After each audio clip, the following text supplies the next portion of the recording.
Hi everyone, welcome to today's lecture video. So today we are going to learn the first type of elasticity, that is called the price elasticity of demand. So price elasticity of demand, in short PED, measures the percentage change in the quantity demand due to the percentage change in price.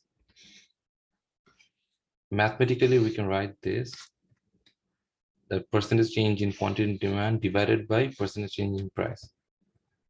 And so however, we actually do not use the conventional way of calculating percentage change here. So the conventional way would be, let's say there are two values, x1 in 10, x2 20. So x1 is the old value, x2 is the new value. So what is the percentage change here? So it would be like this: x2 minus x1 divided by x1. So that would be 20 minus 10 divided by 10, 1. So in percentage, it is 100%. We just multiply this by 100. Okay, so 100%.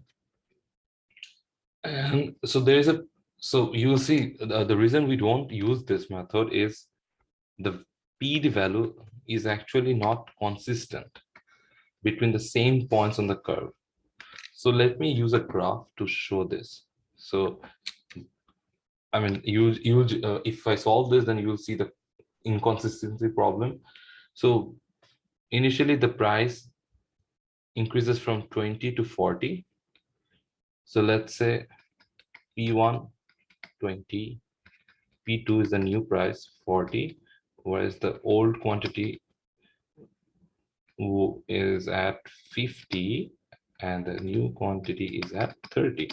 Okay, so I'm going to calculate the PET using the conventional method.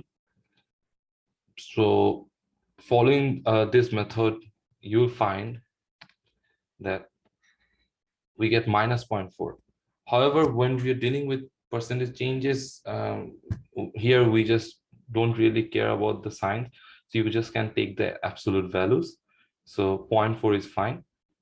So what I want you to focus here is, like, when you move from B to A, you'll find different PD.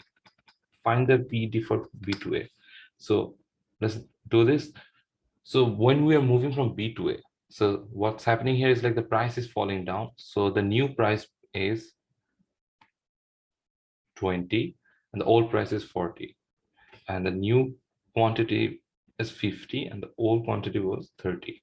All right. So let me calculate this.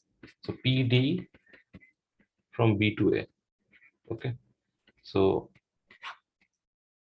so, so 50 is the new quantity minus 30 divided by 30, because 30 is the old quantity now. Okay, so divided, and we are going to divide this by the percentage change in price, which would be 20 minus 40 divided by 40. Okay, so now you can multiply this by 100, but we can just cross this out. So this will give us 1.34. Okay, so you see, when we're moving from A to B, the PD is 0.4, right? So there is a bit of inconsistency issue. I mean, it's not the same value, right? But it should be. So this is a problem. So how we are going to tackle this? So the way we are going to tackle this problem is by using the midpoint method. So we are going to use the midpoint method. So we actually divide the changes in quantity and prices by their respective averages. So this is important, averages. So it is quite similar to the conventional method, but this time we actually do not divide it by the old quantity. Rather, see here, we are going to just divide this by the average. So average is Q1 plus Q2 divided by 2. So this will give us the quantity change in quantity in percentage. Okay. So remember this. So similarly, we are going to use this method, midpoint method, and we're going to find the percentage change in price. So P2 minus P1 divided by the average, P1 plus P2 multiplied by 100. Okay. So now you can use this midpoint method and calculate the PED again. So let's do the math. So here, if you do the midpoint method, you get a 0.74 PED. Okay, when we're moving from A to B, there's a price hike, the price increases from 20 to 40, and there's a quantity reduction from 50 to 30. So 30 minus 50 divided by the average of the quantity, 30 plus 50 divided by 2, 40 minus 20 divided by the average price, 40 plus 20 divided by 2. So, I mean, it might look a bit daunting to all of you, but it's very easy. Let's do it sort of piece by piece. Like, try to solve this part. Sorry about this. Try to solve this part first. So this is 30 minus 50, right? Divided by the average is 30 plus 50 is 80 divided by 2. Okay, so 30 minus 50 is minus 20 divided by 40, which is actually half, negative half. All right, then let's do this part. 40 minus 20 divided by 40 plus 20 is 60 divided by 2. This gives us 20 divided by 30. Cool. 20 divided by 30. Okay. So which is 2 by 3, right? So now we have the percentage change in quantity and also the percentage change in price using the midpoint method. So we are just going to divide this. Now PED would be minus half divided by 2 by 3. So minus half is the percentage change in quantity divided by the percentage change in price is 2 by 3. Okay. So if we solve this, this gives us minus 3 divided by 4, right? So which is minus 0.74. All right, minus 0.74, which if we take the absolute value, because signs don't matter here, so we get 0.74. That is, in percentage, you can say 74%. So now, if you do this, I want you to solve this. Like now do and check whether if you move from B to A, whether you get 0.74 as well. So try to solve this. You should get the same value, okay? Now the important part. So why does it matter? Like, why are we learning this PED, right? So, and how do we interpret these?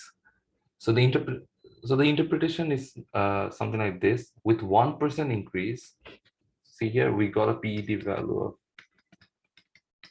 174. Let's say.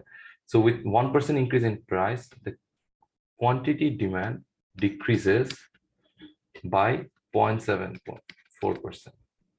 So you have to understand what's happening here.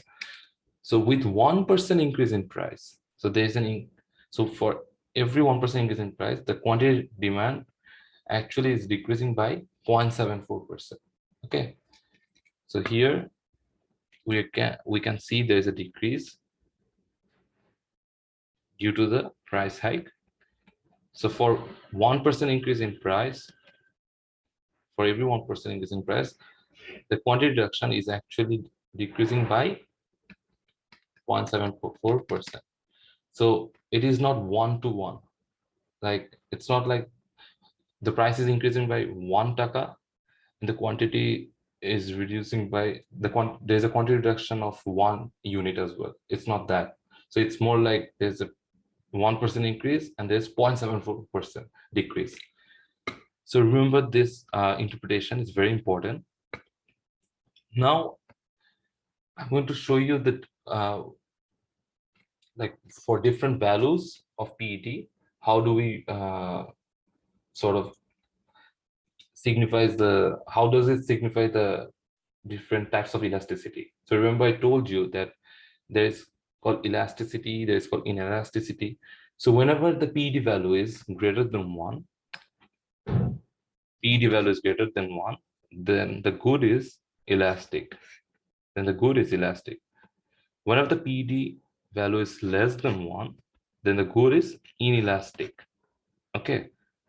And whenever the PET value is equals to 1, the good is unit elastic. And when the PET is infinite, then we get perfectly elastic demand. And when the PET is equal 0, we get perfectly inelastic demand. So I'm going to show you some graphs as well. So that would actually help you to understand what I'm trying to say. So before that, just remember that this is very important, very important. And I'm actually following this by ignoring the signs.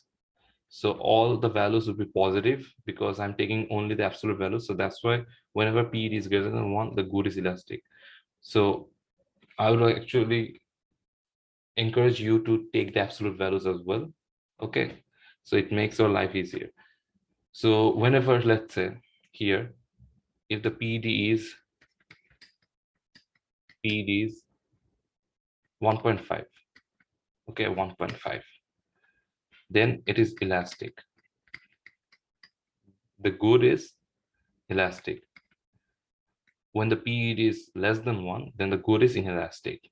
Okay, so when the PET equals to 1, then the good is unit elastic. So I will explain this with graphs as well. My question to you is, what type of elastic demand curve the good represents when the PET is 0.74? Okay,